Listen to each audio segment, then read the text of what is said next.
राम राम लाडलो, मैं थारा अपना रवि मंगवाना हिस्टोरी ऑफ स्टडी चैनल में स्वागत करता हूं।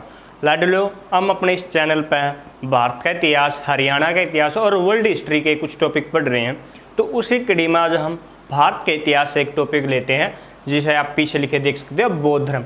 इससे पहले भारत के इतिहास में हमने जैन धर्म पढ़ा है। अगर वो वीडियो किसी ने नहीं देखी है तो डिस्क्रिप्शन में लिंक छोड़ दूंगा, ना फिर आप आई बटन पर जाकर देख सकते हैं। वीडियो को ज़्यादा लंबा ना करते हुए हम शुरू करते हैं।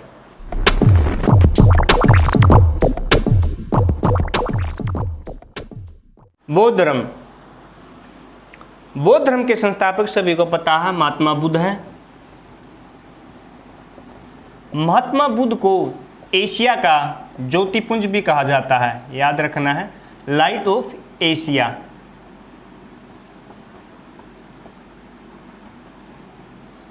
महात्मा बुद्ध के जीवन में वैशाख पूर्णिमा का बहुत ही महत्व है, ये बात भी याद रखनी है। क्यों है?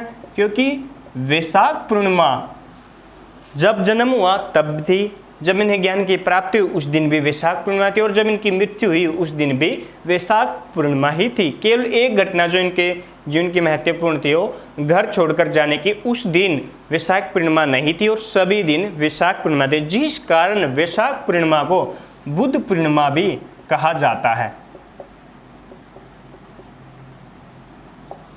अगर महात्मा बुद्ध के पिता की बात करें तो इनके पिता का नाम सुधोधन था, जो कि शाक्य कुल के थे, और इनकी माताजी का नाम महामाया था, जो कोलिया गणराज्य की थी।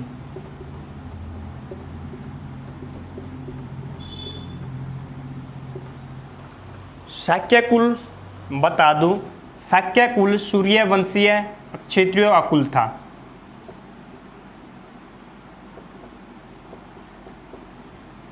और इनका गोत्र गौतम था, जिस कारण महात्मा बुद्ध को गौतम बुद्ध भी कहा जाता है। क्यों? क्योंकि इनका गोत्र था। हाँ, मुझे पता है, आज तक आपने यही पढ़ा कि इनकी मौसी जिन्होंने इनका पालन पोषण किया था, प्रजापति गौतमी, उस नाम के कारण इसको महात्मा बुद्ध कहते हैं, लेकिन ऐसा नहीं है। इनका गोत्र ही गौतम था, जिस कारण महात्मा बुद्ध को गौतम बुद्ध भी कहा जाता है। अगर इनके जन्म की बात करें तो 563 ईसा पूर्व में इनका जन्म हुआ था, और किताबों में अलग अलग मिल सकता है, लेकिन ज़्यादातर विद्वान 563 ईसा पूर्व पर ही है इनका जन्म हुआ। कैसे हुआ था इनका जन्म, बताते हैं। जब महामाया जी अपने मायके जा रही थी, तब रास्ते में लुम्बिनी नामक गांव में साल वृक्ष के नीचे महात्मा बुद्ध जी का जन्म हुआ। माना जाता है कि महात्मा बुद्ध जी जन्म लेते ही 7 कदम चले थे, और इन्होंने कहा था कि मैं अच्छाइयों का उदाहरण बनूंगा और ये मेरा आखिरी जन्म है। किसने कहा? महात्मा बुद्ध ने जन्म लेते ही जो 7 कदम चले थे। आपको पता है, महात्मा बुद्ध को विष्णु का अवतार माना जाता है।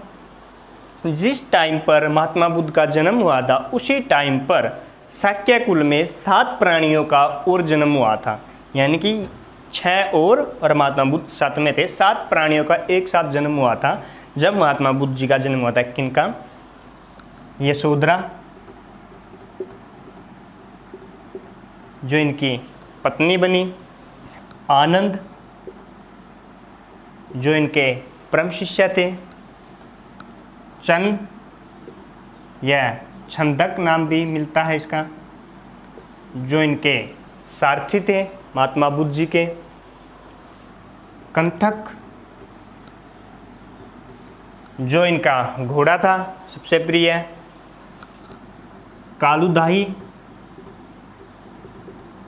जो इनके मंत्री बने, बोधिवृक्ष, जिस वृक्ष के नीचे ज्ञान की प्राप्ति हुई, और साथ में स्वयं महात्मा बुद्ध। इन 7 का जन्म एक साथ हुआ था। जब इनका जन्म हुआ तो ऋषियों ने भविष्यवाणी की कि अगर यह सांसारिक मोह माया में फंस गया तो बहुत बड़ा राजा बनेगा, अगर नहीं फंसा तो यह सन्यासी बनेगा।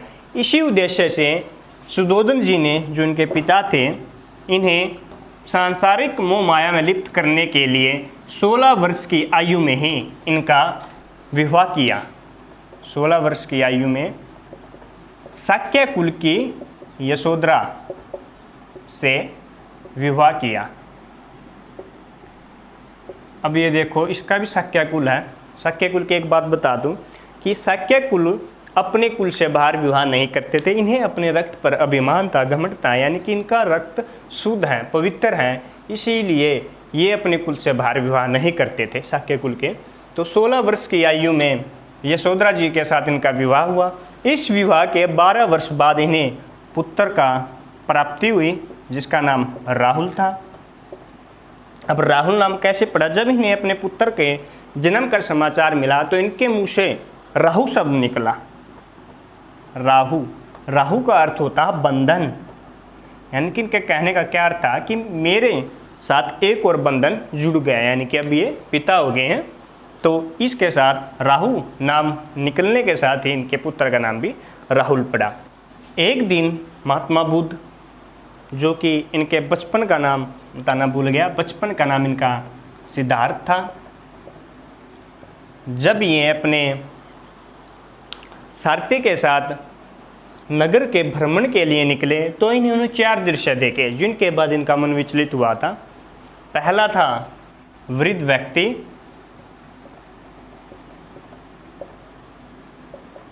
एक बूढ़ा देखा। उसके बाद दूसरा दृश्य एक बीमार व्यक्ति देखा। तीसरा एक मृतक यानी कि लाश जा रही थी, और चौथा एक प्रसन्न सन्यासी देखा। ये 4 दृश्य सिद्धार्थ को दिखाई दिए। बूढ़ा व्यक्ति भी दुखी था, बीमार व्यक्ति भी दुखी था, और मरने के बाद लोग रोए थे तो वो भी दुखी था, लेकिन सन्यासी प्रसन्न था। तो उनका मन विचलित हुआ। घर पर आकर 29 वर्ष की आयु हो चुकी थी जब तक इनकी। आकर इन्होंने अपनी पत्नी, पुत्र और माता पिता सभी को सोता हुए छोड़कर घर का त्याग किया। जब इनकी आयु कितनी थी? 29 वर्ष, घर त्याग किया। इस घटना को बौद्ध धर्म में महाभिनिष्क्रमण कहते हैं।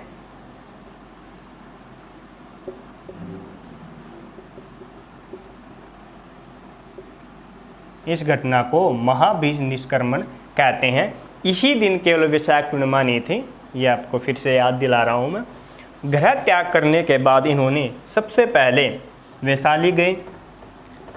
वैशाली में इन्होंने सांख्य दर्शन के गुरु आचार्य अलार कलाम से शिक्षा प्राप्त की, लेकिन इन्हें संतोष ना मिल सका। इसके बाद ये राजगृह गए। राजगृह में ने उद्रक रामपुत्र से शिक्षा ली, लेकिन इनसे भी इन्हें संतुष्टि प्राप्त ना हो सकी, संतोष प्राप्त ना हो सका। इसके बाद सिद्धार्थ जी उरुवेला गए। उरुवेला गया का प्राचीन नाम है, ये भी याद रखना है, गया। उरुवेला गए, वहाँ पर इन्होंने 5 ब्राह्मण साथी मिले। वहाँ इन्हें 5 ब्राह्मण साथी मिले, जिनके साथ इन्होंने कठोर तप किया। बौद्ध कला में 5 हंसों को दाना चुगते हुए दिखाया गया, वो इन्हीं का प्रतीक है, 5 ब्राह्मणों का।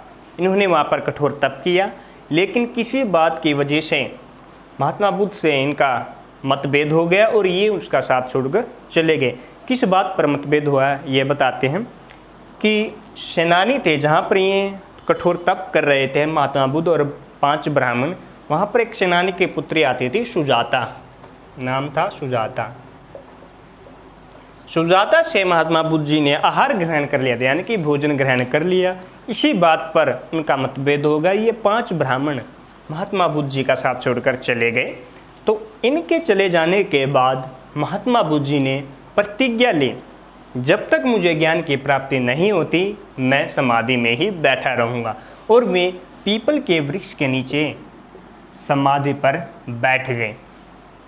7 दिन और 7 रात, रात इसलिए भी कहीं ये सोचो दिन दिन नहीं, 7 दिन और 7 रात में लगातार तप में बैठे रहे और 8वें दिन उन्हें ज्ञान की प्राप्ति हुई।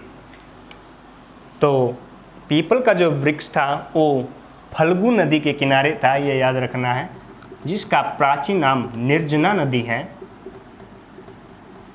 तो यहाँ पर उन्हें 8वें दिन ज्ञान की प्राप्ति हुई महात्मा बुद्ध जी को। माना जाता है कि जब इन्हें ज्ञान की प्राप्ति हुई तो ये 4 सप्ताह, किसी बुक में 7 सप्ताह माना जाता है, 4 सप्ताह या 7 सप्ताह ज्ञान प्राप्ति के बाद वहीं पर बैठे रहे। ब्रह्मा जी ने इनसे 3 बार प्रार्थना की कि वे अपने ज्ञान का प्रसार करें, तब जाकर इन्होंने ज्ञान का प्रसार किया, ऐसा माना जाता है। ज्ञान प्राप्ति के बाद जो गया था उनका नाम चेंज हुआ, गया बन गया आपका बोध गया। अब ये बुद्ध से जुड़ गए। जो भी ज्ञान प्राप्ति के बाद क्या हुआ, गया तो यानी कि उर्वला, बोध गया हो गया। पीपल का वृक्ष जिसके नीचे उन्हें ज्ञान की प्राप्ति हुई थी, बोधि वृक्ष हो गया। और सिद्धार्थ जो उनका बचपन का नाम था, अब महात्मा बुद्ध हो गए, यानी कि ज्ञान प्राप्ति के बाद। ज्ञान प्राप्ति के बाद महात्मा बुद्ध जी ने सोचा मैं किससे सबसे पहले अपने ज्ञान का प्रसार करूं, तो इन्होंने उसमें अलार कलाम जो इनके गुरु थे और उदरकराम पुत्र को रखा। लेकिन तब तक उदरकराम पुत्र और अलार कलाम की मृत्यु हो चुकी थी, जिस कारण उन्होंने तीसरी श्रेणी में उन 5 ब्राह्मणों को रखा जो इनका साथ छोड़कर चले गए थे। तो सारनाथ गए हैं जो जहाँ पर वे 5 ब्राह्मण थे, उन 5 ब्राह्मणों को यहाँ पर उन्होंने अपने ज्ञान का प्रसार किया। सबसे पहला उपदेश ये माना जाता है कि ज्ञान कहाँ दिया था, सारनाथ में उन 5 ब्राह्मणों को दिया था, जो घटना बौद्ध धर्म में धर्म चक्र परिवर्तन के नाम से जानी जाती है। महात्मा बुद्ध जी ने अपने ज्ञान के प्रसार के लिए पाली भाषा का प्रयोग किया था, ये याद रखना। और जैन धर्म में किसका, प्राकृत भाषा का प्रयोग किया था महावीर जैन जी ने। इन्होंने किया था पाली भाषा का। इन्होंने ज्ञान का प्रसार करना आरंभ कर दिया। धर्म के सर्वाधिक यानी कि महात्मा बुद्ध के सर्वाधिक अनुयायी, सर्वाधिक वर्षाव्यास वहाँ पर व्यतीत किए थे। वर्षावास होता है जहाँ कि ये पूरे महीने तो सर्दी गर्मी हो घूमते रहते थे ऐसे, लेकिन वर्षावास यानी कि वर्षा आरंभ होने पर एक स्थान पर कुछ महीने के लिए ठहरते थे जब तक वर्षा होती थी। इसी कारण क्या कहते हैं वो वर्षावास, यानी कि वर्षावास रहना वहाँ पर। तो सबसे ज़्यादा वर्षावास कहाँ पर व्यतीत किए, सबसे ज़्यादा प्रवचन कहाँ दिए, सबसे ज़्यादा उपदेश जो भी हैं सबसे ज़्यादा कहाँ पे किए थे, वो कौशल गणता यानी कि कौशल महाजनपद की राजधानी है श्रावस्ती, वहाँ पर। ये क्वेश्चन काफ़ी बार पूछा जा सकता है कि सर्वाधिक अनुयायी कहाँ पर हैं या सर्वाधिक वर्षावास कहाँ पर व्यतीत किए। वह है कौशल महाजनपद की राजधानी थी श्रावस्ती। अब बात करते हैं महात्मा बुद्ध के प्रिय शिष्य की। आनंद महात्मा बुद्ध जी का प्रिय शिष्य था। इन्हीं के कहने पर ही महात्मा बुद्ध जी ने स्त्रियों को बौद्ध संघ में प्रवेश की अनुमति दी थी, और वो दी थी वैशाली में। महात्मा बुद्ध जी वैशाली में आनंद ने प्रार्थना की कि वो बौद्ध संघ में महिलाओं का भी प्रवेश की अनुमति दे। बौद्ध संघ में सबसे पहले बौद्ध संघ में प्रवेश पाने वाली इनकी मौसी प्रजापति गौतमी थी। इनकी मौसी प्रजापति गौतमी ने सबसे पहले बौद्ध संघ में प्रवेश किया था, और इनकी मौसी ने ही इनका लालन पालन किया था। भूल गए थे बताना क्यों, क्योंकि इनके जन्म के 7 दिन के बाद ही इनकी माता महामाया की जी की मृत्यु हो गई थी, जिस कारण इनकी मौसी ने ही इसे पाला था, जो कि सुधोधन जी की दूसरी पत्नी थी। और यही बौद्ध संघ में प्रवेश पाने वाली पहली महिला थी प्रजापति गौतमी। एक और स्त्री हैं जिसका नाम है आम्रपाली। आम्रपाली ये नाम भी आपको याद रखना है, क्यों? आम्रपाली वैशाली नगर की नगरवधू थी। नगरवधू से आप समझ सकते हैं क्या आशय है। वैशाली नगर की नगरवधू थी। इसको आम्रपाली को महात्मा बुद्ध जी ने आर्य अम्बा कहा था। आर्य अम्बा क्या कहा था, आर्य अम्बा कहा था, और इसको भिक्षुणी संघ की अध्यक्ष बनाया था। किसको, आम्रपाली को। आम्रपाली जी आम्र वाटिका को दान में देकर महात्मा बुद्ध जी की शिष्या बन गई थी। ये भी याद रखना है, कई बार पूछ सकता है कि ये दान में क्या दिया था, आम्र वाटिका दी थी जो कि आम्रपाली की थी। महात्मा बुद्ध जी अपने अंत समय में पावापुरी पहुँचे, पावा में या पावापुरी, वहाँ पर इन्होंने चंद लुहार के यहाँ, चंद लुहार है उनके घर पर सूकर मुदप रात के भोजन में खाया, जिस कारण इन्हें अतिसार रोग हो गया। महात्मा बुद्ध जी को अतिसार यानी कि पेचिश हो गया। अब शुक्र मदप क्या है, इसमें विद्वान एक मत नहीं है। कोई यह मानते हैं कि शुक्र मदप सूअर का मांस था, कुछ मानते हैं कि जहाँ सूअर लेटते थे उसके पास ये उगता था, जिसके कारण इसका नाम शुगर मदप पड़ा। कुछ भी हो, लेकिन यह खाने से उन्हें अतिसार रोग हो गया था। पावापुरी के पास में ही कुशीनगर है, ये पास है, कुशीनारा या फिर कुशीनगर। पावापुरी के बाद ये कुशीनगर में गए और मल्लो के सालवन बाग था सालों का, वहाँ पर अंतिम विश्राम किया महात्मा बुद्ध जी ने और सुभद्र को अंतिम उपदेश दिया। किसको, सुभद्र को।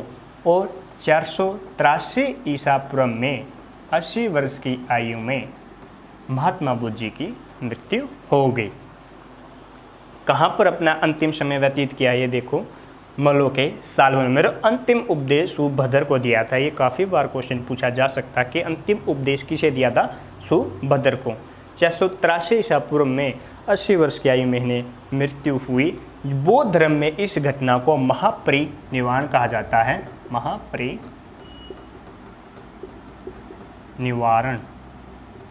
किस घटना को, महात्मा बुद्ध की मृत्यु की घटना को। अब बौद्ध धर्म में यह नहीं था कि भिक्षु और भिक्षुणी थी, यानी कि जो बौद्ध धर्म ग्रहण करता था उसे घर बार छोड़ना पड़ता था, ऐसा नहीं है। घर पर रहकर भी बौद्ध धर्म अपनाया जा सकता था, यानी कि गृहस्थ जीवन व्यतीत करते हुए भी लोग बौद्ध धर्म अपनाते थे, जिन्हें उपासक और उपासिका की संख्या दी जाती थी या कहा जाता था। उपासक पुरुष होता था और उपासिका महिला होती थी। बौद्ध धर्म में 4 आर्य सत्य है, ये भी याद रखना है। 4 आर्य सत्य कौन कौन से हैं, दुख समुदाय,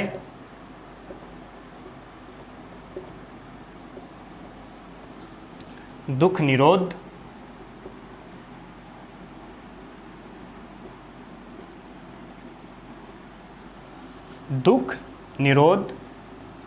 चौथा है दुख निरोध गामिनी प्रतिपदा। अब इनका मतलब क्या है, प्रतिपदा।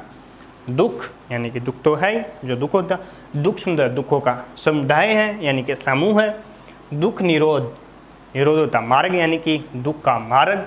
अब दुख निरोध गामिनी प्रतिपदा, इसका अर्थ है दुख निरोध यानी कि दुख के मार्ग को रोकना। दुख निरोध गामिनी प्रतिपदा यानी दुख के मार्ग को कैसे रोका जाए। ये 4 आर्य सत्य है किसके, बौद्ध धर्म के।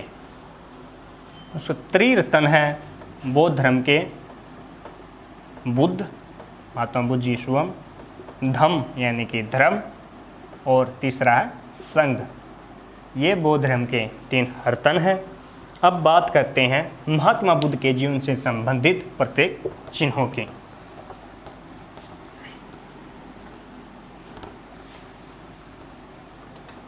पहली बात करते हैं जन्म से। इनके जन्म से संबंधित प्रतीक चिन्ह है कमल व सांड, ग्रह त्याग के लिए प्रतीक चिन्ह है घोड़ा, ज्ञान प्राप्ति के लिए है पीपल का वृक्ष, जिसे बोधि वृक्ष भी कहा जाता है,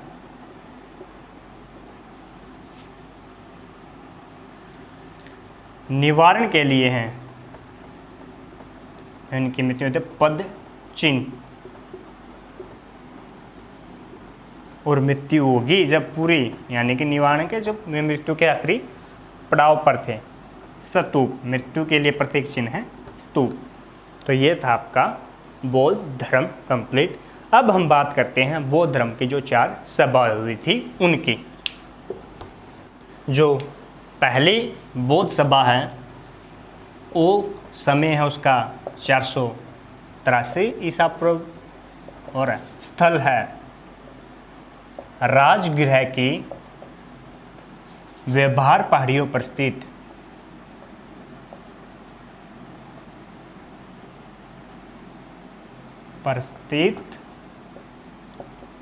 सप्तपर्णी गुफा।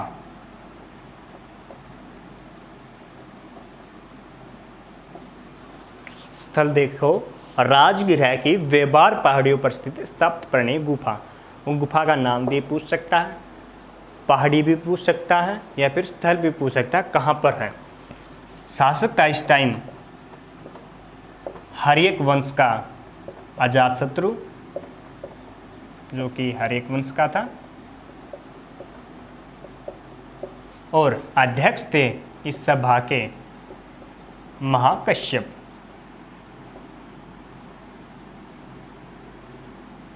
ये थी पहली बौद्ध सभा। इस बौद्ध सभा में आनंद द्वारा, आनंद जो महात्मा बुद्ध के परम शिष्य थे उपस्थित थे इस सभा में, आनंद द्वारा सुतपिटक और उपाली जो दूसरे विद्वान थे बौद्ध के, उन्होंने विनय पिटक का संकलन किया था।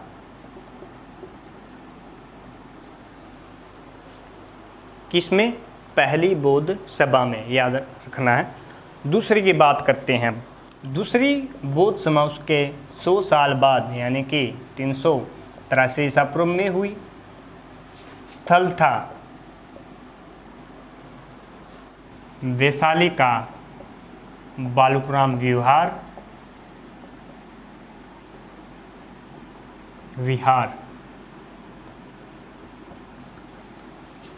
शासक था इस टाइम शिशुनाग वंश का कालाशोक।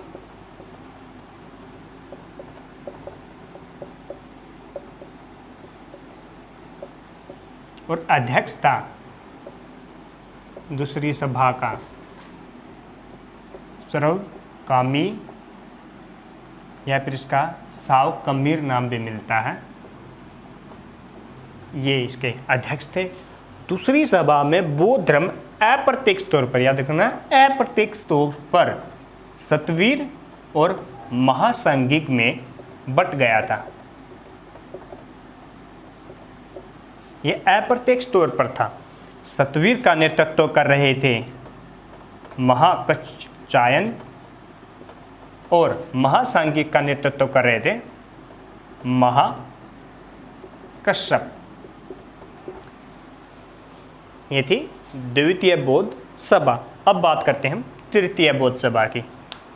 तो तीसरी सभा, जिसका समय 250 या फिर किसी में 247 भी मिलता है ईसा पूर्व है।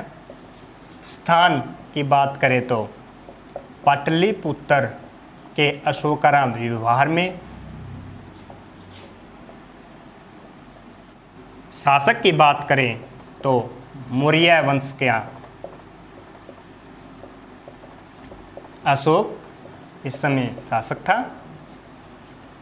अध्यक्ष की बात करें तो मोगलीपुत्र तीस इसके अध्यक्ष थे। तृतीय बौद्ध सभा में ही मोगलीपुत्र तीस ने अभिधम पिटक, जो तीसरा पिटक है वो लिखा था। किसने? मोगलीपुत्र तीस ने लिखा था। बौद्ध धर्म के 3 पिटक हैं, ये तो आपको पता था। अब पता लग गया किसने कौन सा लिखा था।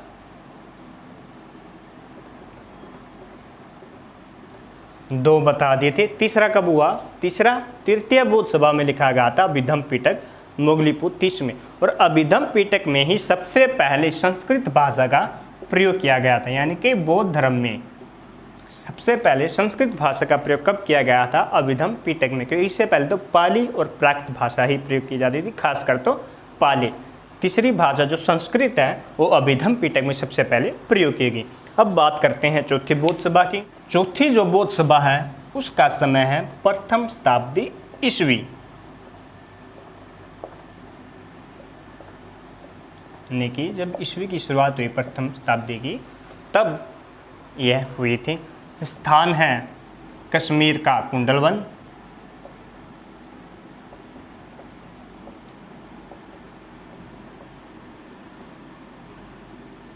यह स्थान है। और शासक की बात करें तो कुषाण वंश का कनिष्क इस समय शासक था।